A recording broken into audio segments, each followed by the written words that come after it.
If you've ever tracked a shipment, something coming from across the globe, you're probably worried about things like storms at sea, maybe the price of fuel. Right. But there's this massive, almost invisible inefficiency in global trade that costs one of the world's most dynamic continents billions of dollars every single year. And we're talking about the ports of Africa. Exactly. The And that ports. cost, it all comes down to time. When we look at the global benchmark for port efficiency, specifically how long cargo just sits there, what's called dwell time, the goal is a lean 3 to 4 days. 3 to 4 days. Okay. But in many African ports, the average is a staggering 20 days. 20. That's almost 3 weeks. If you're a business waiting on materials, that's just catastrophic. This isn't just logistics being a bit slow. It's incredibly expensive.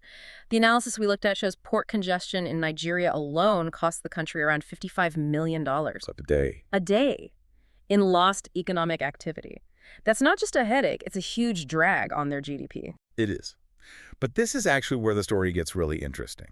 Today, what we're going to frame this discussion around is how the continent is leveraging what's known as the latecomer advantage. Okay, so what is that? Well, unlike older regions in, say, the West, they don't have decades of entrenched, aging IT infrastructure, legacy systems to deal with. So there's nothing old to rip out and replace. Exactly. This lets them leapfrog directly to cutting-edge technologies. We're talking about AI, IoT, blockchain, the whole fourth industrial revolution toolkit. So the current challenge, that 20-day wait, is actually the catalyst for this massive digital transformation. It's positioning Africa as a frontier for intelligent infrastructure. That's the core mission of this deep dive, tracing how Africa is moving from physical bottlenecks to digital connectivity. It's a shift from paper to platforms. But first, let's define what we mean by a smart port. It sounds like a buzzword, but it's a lot of tech working together. It really is. Yeah. Fundamentally, a smart port replaces slow, manual human work with automation and paperless systems. It's a fusion of data analytics, AI optimizing workflows, IoT for real-time tracking, and crucially, blockchain for secure transactions. And all of that is meant to boost efficiency and just slash operational costs. Right. And it's a real market. The sources show demand for these smart port solutions is set to hit something like $5.3 billion globally just this year. That's a huge incentive. But I imagine there were some regulatory pushes as well. Oh, absolutely. There was a major push from the International Maritime Organization, the IMO. They're the global rule setter for shipping. And what did they mandate? The IMO required all commercial ports globally to implement digital platforms by January 1st, 2024. This deadline was a serious, non-negotiable catalyst for African nations to speed up their modernization plans. And we're already seeing some early wins, right? These weren't the flashy AI projects yet, but they laid the groundwork. That's right. If you look Ghana, for example, back in 2015, Timaport introduced a terminal operating system, or TOS. The TOS being the brain of the terminal, basically. It's a central brain, exactly. It orchestrates where every container goes. Then, in 2017, they rolled out a paperless port system. The goal wasn't high-tech yet. It was just about getting rid of the paper and the human bottlenecks that, lead to fraud and delays. So fixing the foundation first. Smart. Precisely. And we saw a similar thing in South Africa. Durban Harbor, back in 2016, started piloting drones for infrastructure inspection and track and trace tech for their assets. It was all about getting real-time visibility. And this is where that contrast with older regions really becomes clear. When African ports build these new systems, they can often build them from a clean slate. It's fascinating when you look at Europe. Ports like Rotterdam and Hamburg are global benchmarks, but the EU still struggles to harmonize its standards. Ports in the same country often run on different legacy systems. So they're all speaking different languages technologically. They are.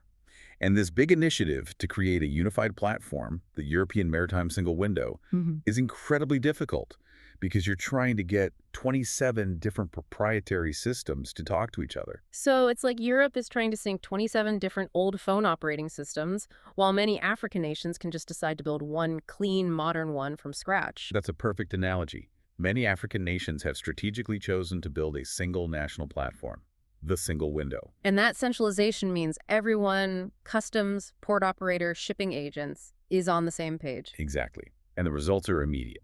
Benin, for instance, saw a revenue increase of over 30% just by making sure its customs, port, and single window systems could interoperate. And Côte d'Ivoire.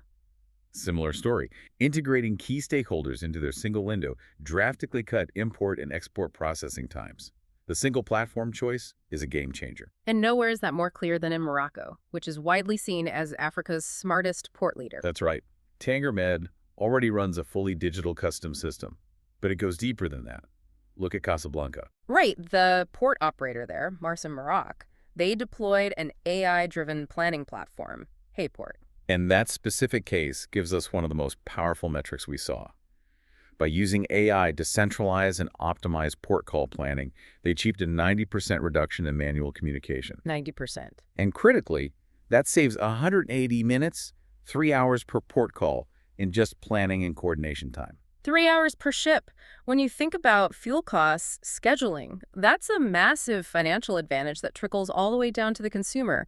That's AI-driven logistics in action. And they're not stopping there. They're cementing that lead with blockchain. Morocco is actually proposing blockchain integration into their 2026 finance bill for customs clearance. So this isn't just a tech pilot, this is national policy. It is. The goal is to improve transparency, traceability, and fight fraud, using an unalterable digital ledger for all the trade documents. So AI for optimization, blockchain for trust, it's a really integrated strategy. Let's look at how these technologies are being applied elsewhere, especially in Nigeria, with their push to be fully digital by 2025. Nigeria knows the urgency because of that congestion problem we mentioned.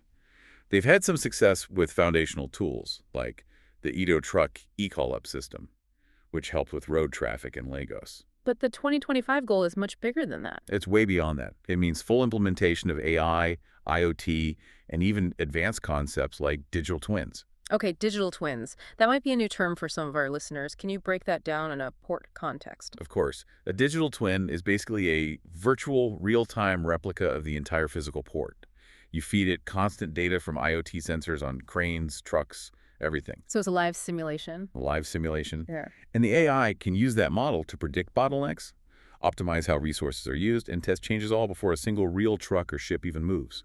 It lets companies like Kobo 360 optimize their entire fleet. And what about on the other side of the continent? Kenya's port of Mombasa is a huge regional hub. It's the lifeline for the Northern Corridor, and they are laser-focused on technology to cut down their dwell time, which is still around 5.6 days. So better than the 20-day average, but still not at that global benchmark. Not yet. But AI is already integrated into their cargo tracking and customs systems, and they're exploring what are called port community systems, or PCS. Which is like the next evolution of the single window. Exactly. It connects every single stakeholder, public and private. A McKinsey study we saw estimated that using AI and machine learning could cut vessel turnaround times in Mombasa by up to 20%. A 20% jump. That's huge. And it's often done just by using software to optimize the infrastructure they already have. That's the power of the data layer. Speaking of data, let's go back to blockchain. How does it provide that trust layer you mentioned? It's really about guaranteeing that the documentation is transparent and can't be altered. This cuts down on the constant manual back-and-forth verification between customs, port operators, shipping lines, everyone. Because everyone trusts the data. When everyone trusts the data, things just move faster. A pilot project at the Port of Antwerp showed that blockchain could cut administrative costs by up to 50%. 50%. That is not a marginal gain. Not at all. And that's why you see these big multinational cooperations like the IMO and Singapore launching the SWIFT project, which Angola is now piloting at the Port of Libido. It's about creating a single, trusted digital portal for all ship-to-shore information. This all sounds incredible, but it also sounds incredibly expensive. All this digital infrastructure, who is footing the bill? Well, the financing is tied directly to the African Continental Free Trade Area, the AFCFTA. The trade agreement. Right, and the AFCFTA simply cannot succeed without this kind of interoperable digital infrastructure across all 54 member countries. That necessity has drawn in intense foreign investment. Because the potential is enormous. Exactly. Trade volumes are expected to double by 2030, and private capital, like the Africa Investment Consortium, is making these landmark deals to integrate AI and blockchain in key nations: Nigeria, Kenya, South Africa, Ghana. So you need these public-private partnerships, these PPPs, because the upfront costs are so high. Absolutely. It's not just software. You need reliable power, robust connectivity. You need to upgrade the physical world, too. Yeah. PPPs are essential to manage that risk, especially when you're competing against huge global players. Like who? Well, China is the biggest foreign player in maritime infrastructure, with over 100 ports in its maritime Silk Road network. But you also have global operators like DP World, which is active in 10 African countries, and Singapore providing crucial tech and expertise. So it's a very competitive, very high-stakes environment. But moving everything from paper to a fully digitized, interconnected system introduces a new, almost existential risk. It does. The more efficient you become, the more vulnerable you become. So what happens when these new smart ports get attacked? And that is the single biggest counterpoint to this whole vision. Cybersecurity. The digital transformation just exponentially increases the attack surface. We've seen what can happen. Like with Maersk. The 2017 NotPetya virus hit Maersk and shut down Rotterdam's terminals for over a week, paralyzed a global supply hub. Even more worrying, drug cartels successfully hacked Antwerp's IT systems to manipulate specific containers. And the concern is that African ports, while having these brand new systems, might not have the same level of cybersecurity preparedness as their European counterparts. That is the critical risk. All the sources we reviewed were clear on this. Robust cybersecurity threat detection, training, clear governance, it's all non-negotiable. If you fail to secure these systems, a single attack on a hub like Lagos or Durban could wipe out all the efficiency gains you just made. So if we pull all of this together, it's a pretty compelling story. Africa is systematically turning a huge logistical liability into a competitive global advantage. That's right. By embracing that latecomer advantage, they're leapfrogging the messy process of dealing with old, fragmented legacy systems. They're building smart, centralized ecosystems from the ground up. Using AI for optimization, IoT for visibility. And blockchain for trust and security.